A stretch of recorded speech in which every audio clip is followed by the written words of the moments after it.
I can start. I had none. I had no real concept. I'm a spiritual junkie, and I had just finished in 1988 a master's degree in pastoral ministry, and I was ready to lead the church with all of my good training. And then part of that, right after, frankly, following that, there was a little course in Crookston, Minnesota, and they were introducing us to being a spiritual companion. And part of that program, one of the days, they talked about centering prayer. And I thought that was very interesting, very fascinating, along with many other things, the Enneagram and a whole other things. And one of the women who was part of this, we met every couple months.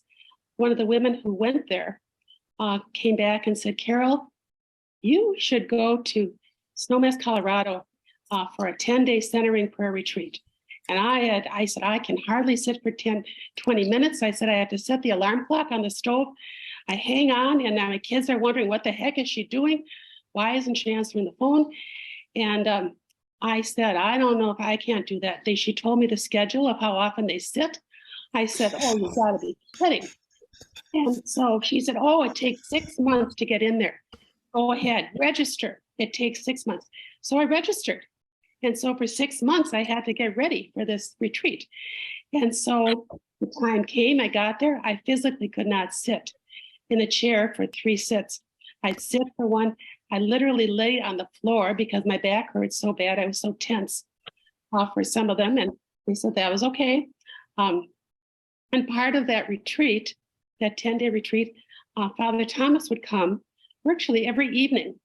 We were in the farmhouse, this old building, with the mice running around. He would come and we would sit around and ask him questions. And I had a question. My daughter was about 8 years old, just about ready for Holy First Communion. And I said, my daughter does not want to go to church. She cries every Sunday morning. She doesn't want to go.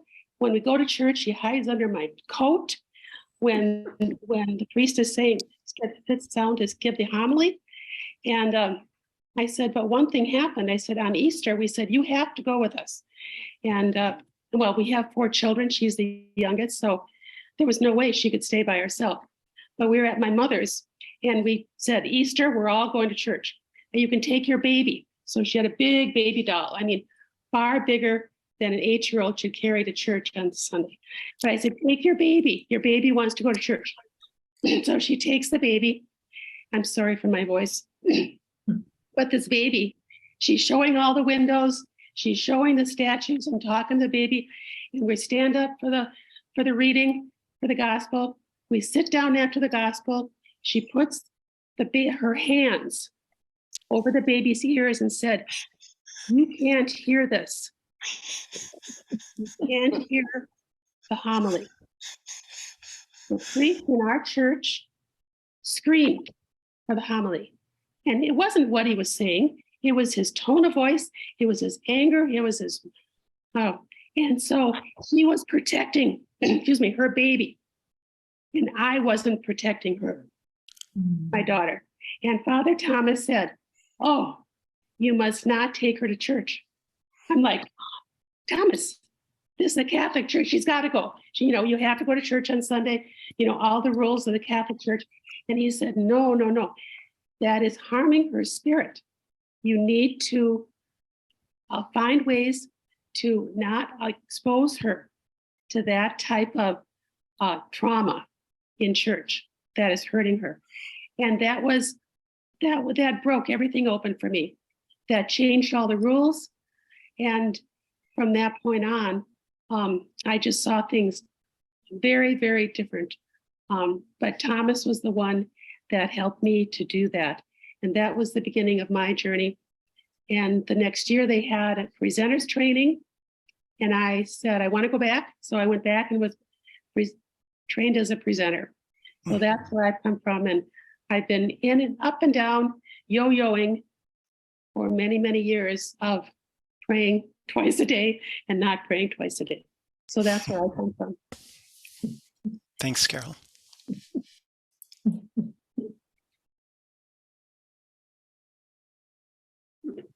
my first memories of Father Thomas was in books that I read, an awareness. And then when we began the Centering Prayer program in our retreat center, the Benedictine Center, Mary White and I were both drawn to Father Thomas. And then one of the gentlemen who was offering grant to us wanted us to go to Canada and to at John Main's Center and to see if how that would feel, because he was more drawn toward the mantra. So we went to Canada, and then we talked with Lawrence Freeman, and I asked him, how do you see the difference between centering prayer and the mantra? And so we talked about that. Well, by the time we left there, I knew that I was still drawn toward Father Thomas's teachings. And and Mary was also. So that's when we began to teach centering prayer, or to move into that model. Do you know what year that was, Virginia? Do you know when that was? Must have been around, we began the center in 1983. So probably around 1987. And then, but then I think we went to Canada a little bit, later, a little bit later than that. Maybe 90 or whatever. No, 90, even before that. But anyhow,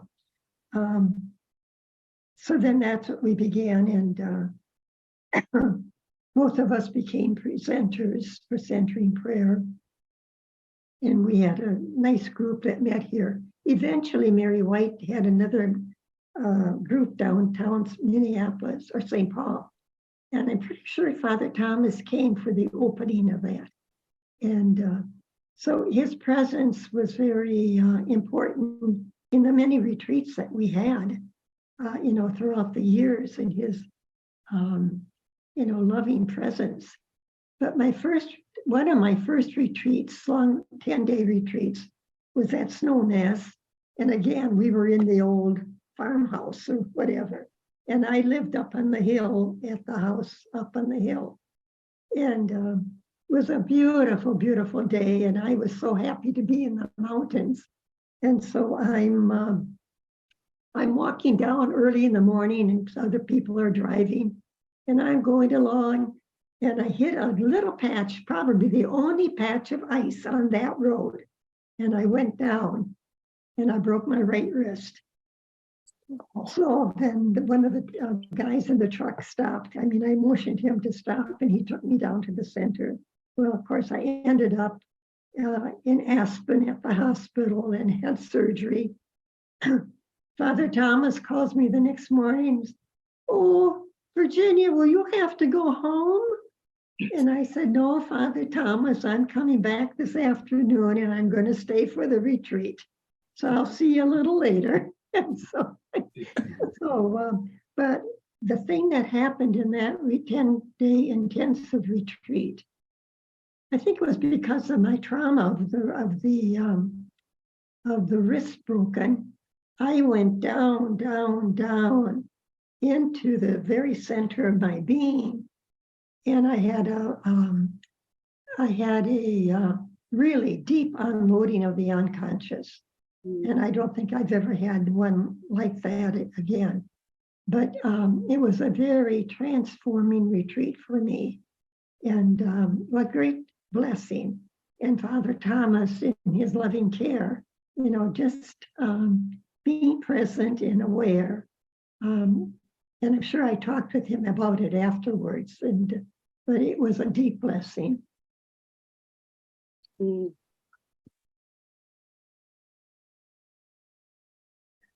Well, my journey with contemplative prayer actually started in my teenage years. I was at your school, Virginia. Archbishop Murray, the Benedictines taught there. And I used to read Teresa of Avila, John of the Cross. I didn't understand any of it, but I wanted it. I wanted that closeness with God. And then in 1987, Father Thomas came to Duluth through St. Scholastica, a program. However, I was in Ireland, but my friend Jackie Solom attended that. And when we got back from Ireland teaching students, in June, she said, "Oh, you have to come to this centering prayer retreat with me." And she said, "Father Thomas, you have to meet him and do this centering prayer." And so I called Pat Johnson, and I got the last place in the retreat. And that was in June. And this was scheduled for September or October of 1987, the retreat. And as the time got closer, my thoughts went to, I don't need this. I know how to do contemplative prayer. Why do I need this? And my family needs me at home. And so I went through this this train of thought for weeks, and then it finally hit me. I need to listen to my resistance. I need to listen to that. There must be a reason that I have to go. And so I went with my friend Jackie, and it was a watershed experience for me. It was a deeply transforming time. I remember one particular instance at the retreat. Father Thomas was eating with us, and Pat Johnson was sitting there feeding her disabled daughter, Sarah. And I get teary just thinking about it. And that became an image for me of God, our Father, nurturing my wounded self, watching Pat very lovingly taking care of Sarah, and with Father Thomas in the background. And so it was a very healing time. And then I went back to Duluth, and over the next couple years, I went to a retreat the next year, and then to presenters training. Before I went to presenters training, at one of the retreats, this must have been about 1989, 90, Father Carl came up to me and he said, "You need to go to presenters training." And so, being the obedient little Catholic girl, I went. And I on my return, though, from that first retreat in the fall of 1987 with Father Thomas, I came back to Duluth, and I had another friend who said, "We need to gather folks. We need to buy those videos of Father Thomas, and we need to start running groups." So we did that. And that was the start of centering prayer here in Duluth for us. But the big thing that came out of that first retreat with Father Thomas for me was he shattered the myth that it was only clergy and religious that could be close to God, that could have that union with God. It was just shattered for me. And it was a gift. And I think it's been his gift to us lay people all over the world, that we are all invited to that very deep relationship with God. Thanks, Meredith and Virginia and Carol. So that's a good starting point and a nice segue. The last time we got together, Virginia and Meredith, you talked about a conference, maybe several you had been to. I remember in particular one in Boston you talked about, but there were others. But at some point, this transformation and this energy that happened for each of you individually started to coalesce and come together. And so, Meredith, you were just talking about how it was starting to form in Duluth. But I'm wondering if each in your own way could talk about some of those early moments of coalescing and coming together to support the practice beyond just yourself, but with others. And what were some of the conferences you went to? So how did that coalescing really start and then build momentum in the state? Mm-hmm. Well, I lived in a wilderness, 150 miles from anywhere, 150 miles from the cities, from Fargo, from Duluth. So there was no support where I was. And so any chance I could get to the cities, I did, but that wasn't that often with all the other things going on. But a big turning point for me was 25 years ago. I was at a conference in Chicago, and I think Meredith rode with me, and so did Virginia. We drove and we stopped for ice cream on the way home. I remember that detour. In that conference, one of the things that was suggested was forming small groups, forming community groups, making connections. And we met together at Mary White's St. Paul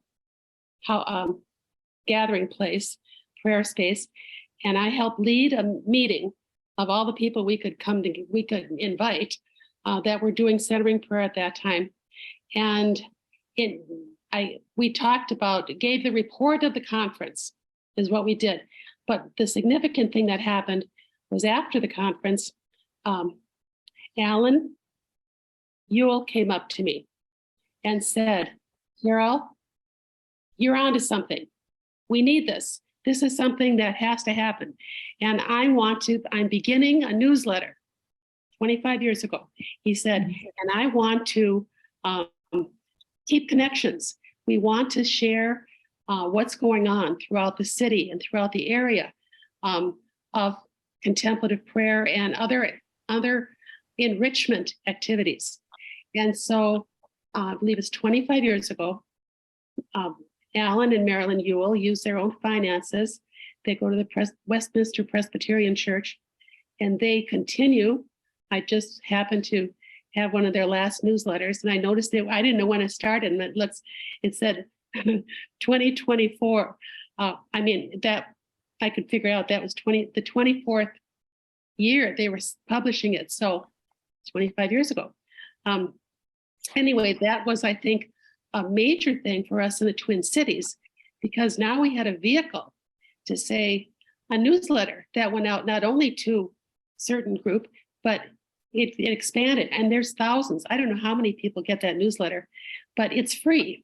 And so anyone we could say, join up, and it would be interesting to ask Alan, he continues to do it, how many people are on that mailing list? Because I do think that was a very significant thing in the spreading of centering prayer in the Twin Cities.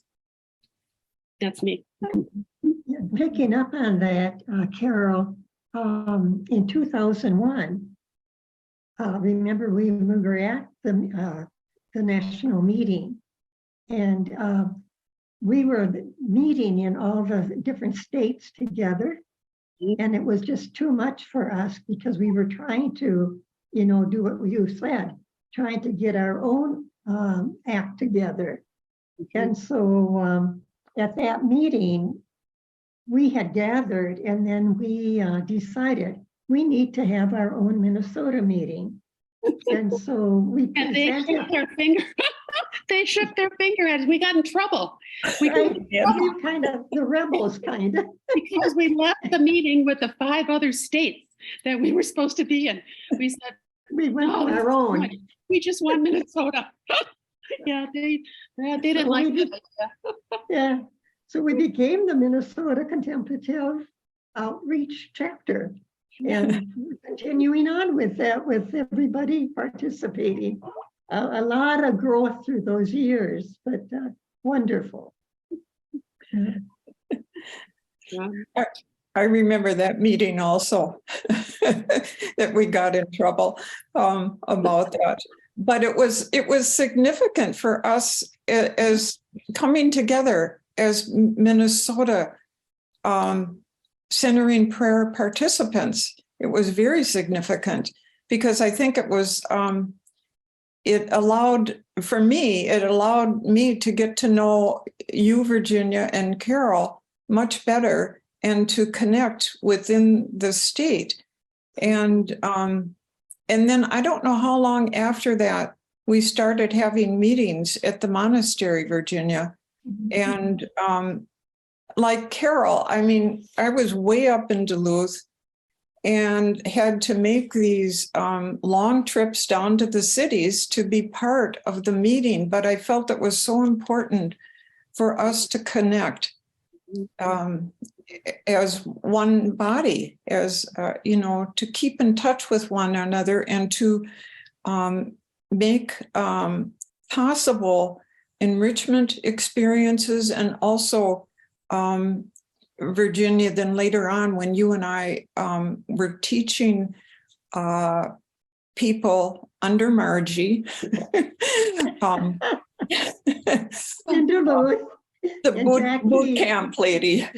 Jackie Polk was part of that training. God bless her. But where we were training people, we were teaching people how to teach centering prayer. Bob Della Strada and Jim Babin were at that meeting with us. They were part of our group.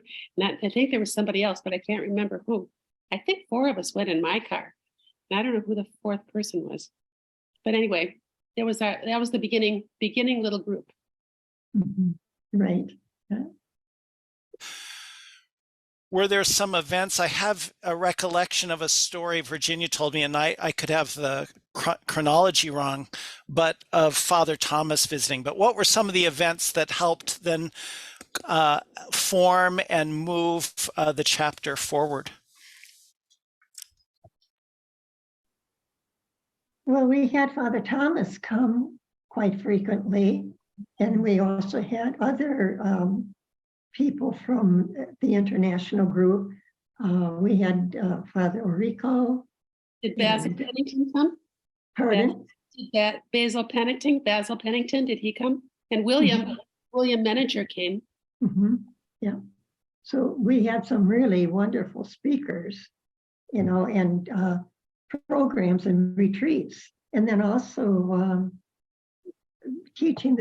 inviting people into the presenters to become presenters all throughout the whole Minnesota area. And while you were arranging some of those things up in Duluth, we had Father Carl a couple times. We had Gail come. We had Father Bill, and I cannot remember his last name. Right. Like Starts with F. Yeah. Well, anyway, that's a senior moment. But we were having enrichment experiences up in Duluth. Oh, Sheehan, thank you. Somebody put in the chat, Bill Sheehan. No, it wasn't. I don't think it was. Well, It was He did come also. okay. I So can but anyway. From an organizing standpoint, in addition to Alan and Marilyn's letter, what did you do to start to build the organization of Minnesota Contemplative Outreach? Well, the monastery had their letters.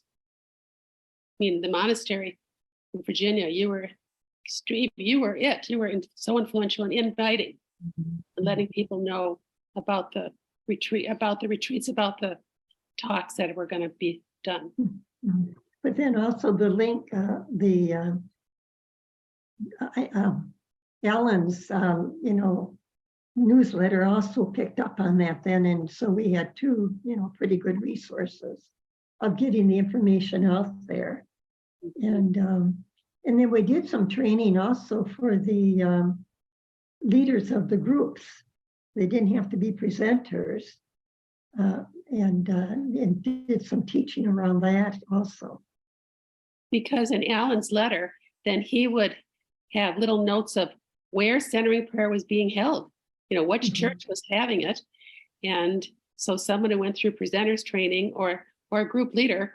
And so then there was the connection that you could go to, St. wherever, John's and Saturday morning or whenever. And St. Olaf, of course, was very large. They started theirs at about this, I think, probably in the early 90s with Sister Joan Tuberty. Right. And that was a big another link of this. And Joan Tuberty, who was just a giant in leading her group, or they never missed a Saturday except once when it came on Christmas morning, I guess. But they never missed a Saturday morning, and they still do. And we still get together. I'm part of that group now. But she started inviting people to also speak. And so then that was another part of, it wasn't specifically contemplative outreach, but it was, because they were part of contemplative outreach. And that's where Carol Quest was part of the St. Olaf group. And so they used their pulpit, the St. Olaf outreach, to invite people. And we all kind of coalesced or came together. I think, too, the most beautiful part was when it became so ecumenical. It wasn't just our Catholic churches, but it opened up because then other churches began to be interested as their parishioners became, presenters and interested. So the centering prayer groups, what are we, about 30 of them now or so?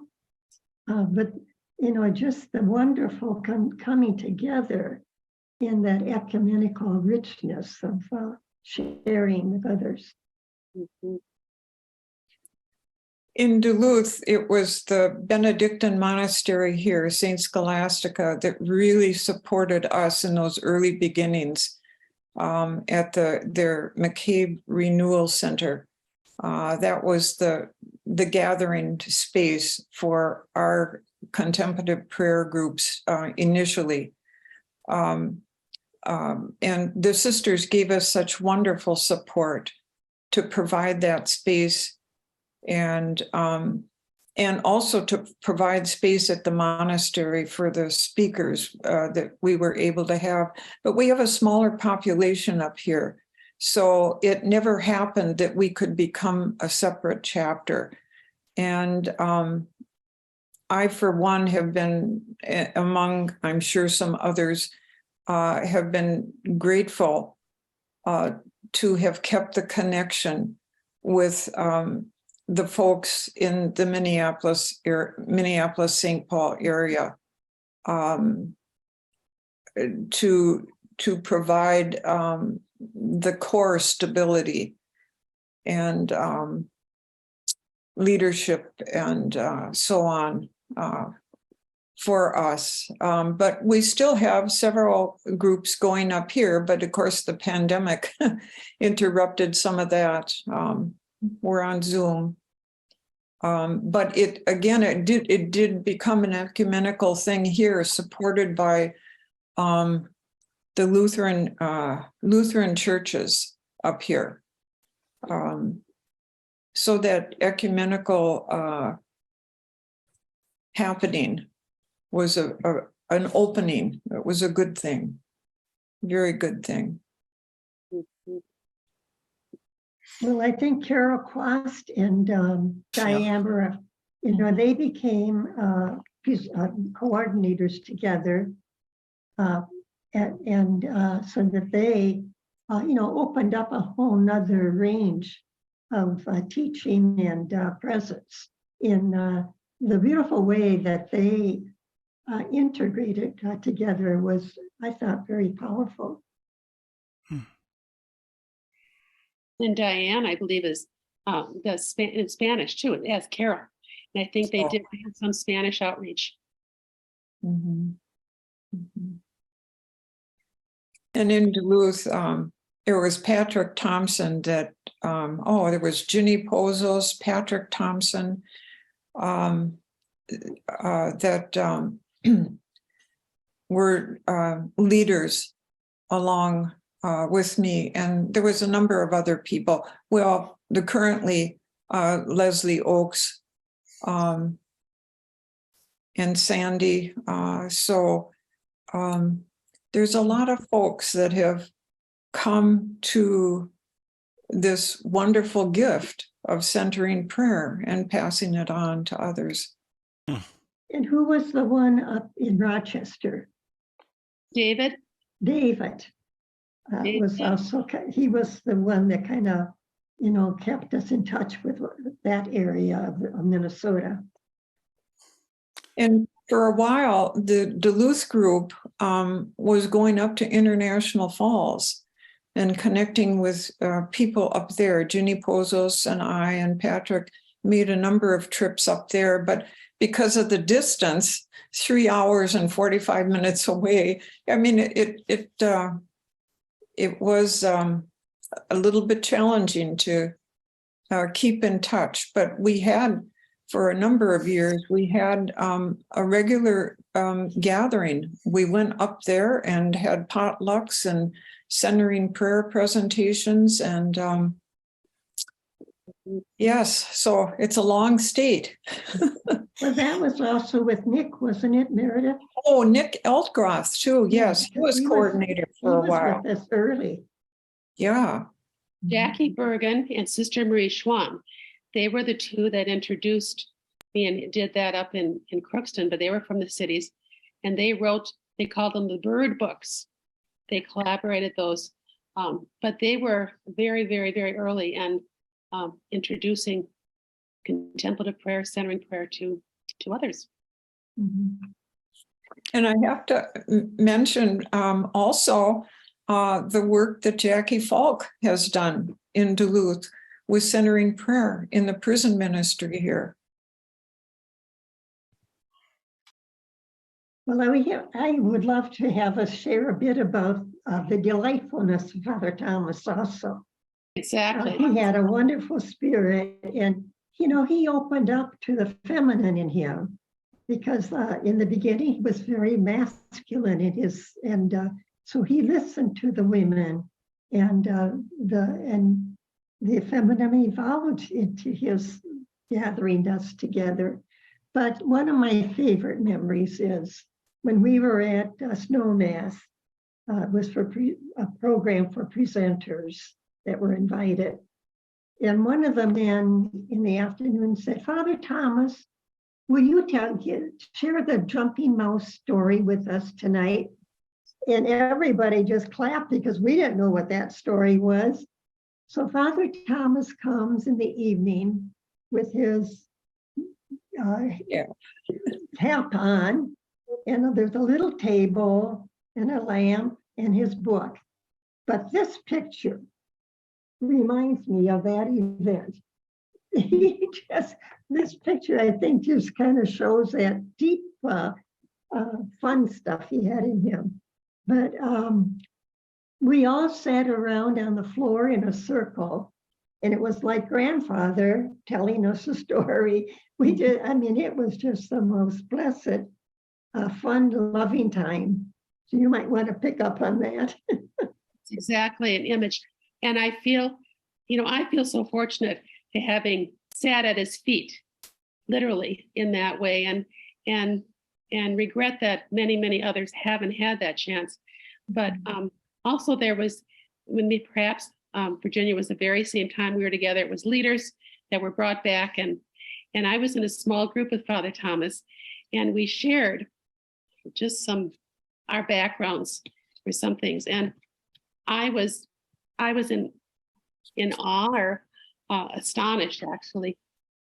Father Thomas shared about his early life, And he shared about the pain that he went through in his life, of how he was raised and his leaving and his father not wanting him to go, and his grandmother and all of that. And Father Thomas actually cried as he sat and told his story. And it was such a touching, emotional thing to see him that, I would say, vulnerable, that he would open up to us in a very, very personal way. And then he also shared about how strict he used to be. You know, he was so strict with those novices and those monks when he was the head. And then how he then sort of regretted about some of the strictness that he did. And he just had such a softness. And one of the things that I went to him, because I did not take the second presenters training class. I was rebellious about it. They wanted to recertify everybody.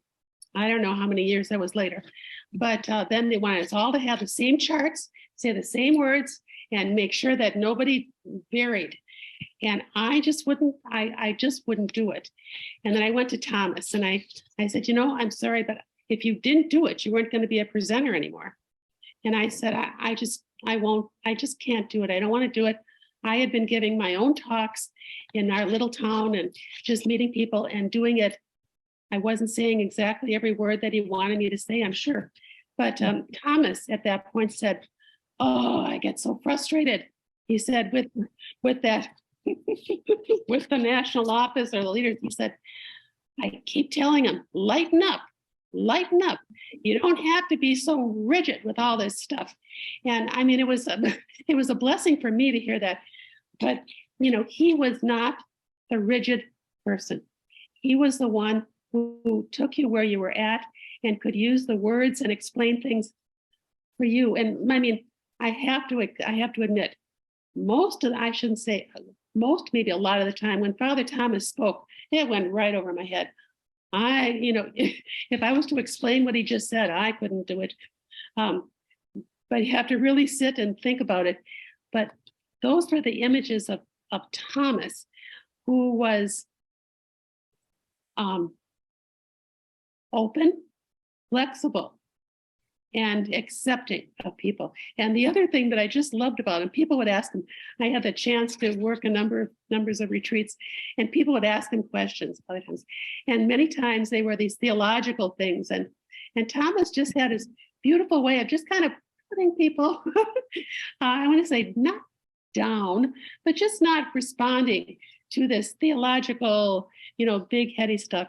And so he just had this beautiful way of answering questions in a very dry sense of humor. So he had a way of lifting up the lowly, you want to say, those, or if people had all these big problems, oh, this is what's going on. And his response would always be, oh, that's so wonderful. I'm so glad that you have those problems. And then people would go, what? And he said, yes, because now you have a chance, there's an opportunity. He was always so gentle, and we've all just kind of roll our eyes. But anyway, there's so many wonderful memories of Thomas that I wish we could bottle. Thank you for that wonderful description of him, Carol and Virginia. I mean, he was such a loving man.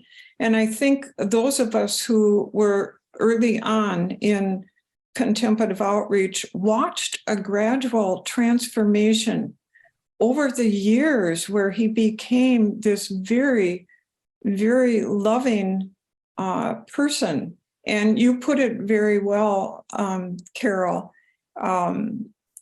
in talking about, not getting into the head. He always stayed with his heart. When I went through presenters training, I had to present in front of Father Thomas. The group was that small. And at one point when I was presenting, he said, Meredith, just throw away your notes. You know this.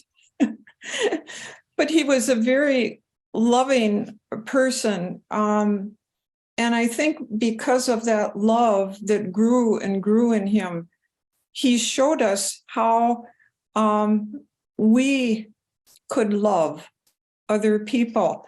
He was so thoughtful. When our 15-year-old son died, he called me a couple days later and talked for an hour with me on the phone, asking about Michael, and just such a comfort.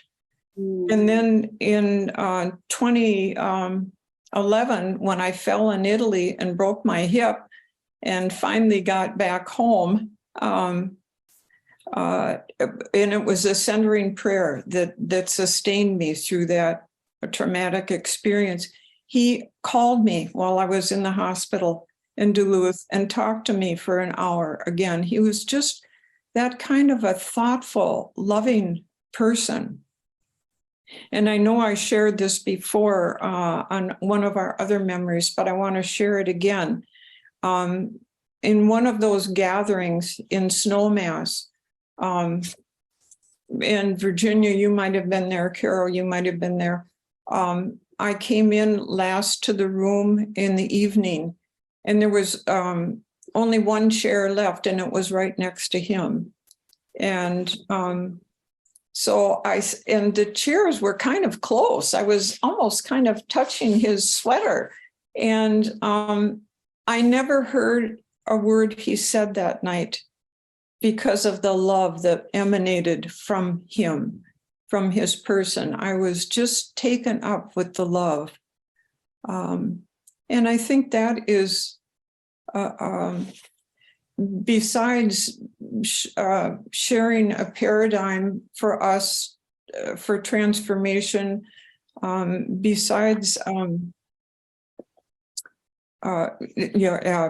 sharing that paradigm and of how to get out of the self-centered programs, I think a big legacy he has left us is that he was such a loving person, and wanted us to know in his deepest self how much God loves each of us unconditionally.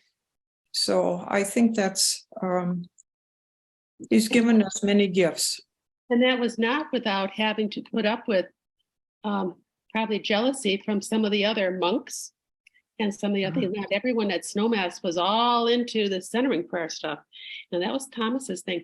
So I'm sure that there were things that he put up with. Do we have time for one more story, Adam, or no? Absolutely. Okay. One thing, Father Thomas used to come up to Snowmass frequently for the opening. In the opening, people would go around and just say where they're from and why they're there. And then he'd ask, are there any questions? And somebody said, it's so cold. I didn't know it'd be so cold here, Father. Is there any place I can get like a scarf or something? Father Thomas takes his scarf off and throws it as things. And somebody else said, I didn't bring a hat. Father Thomas took his hat off and gave his hat away. And then my brother was there at that time, and he said, my shoes aren't working. They slip on this snow. I can't walk. And Father Thomas goes to take his shoes off to give him his shoes. And, of course, it got to be fun. But the next day, he didn't take his shoes off, but he motioned to. The next day outside my brother's door was a pair of shoes for him to wear because the shoes he brought were too slippery on the snow. Couldn't walk. And that was the type of thing. Thomas did pay attention and he was quiet. He didn't always stand out, but he was very observant and remembered, as Meredith, you said, with reaching out. And when he met you, he'd say, and how about, what is going on with Rick? What's going on?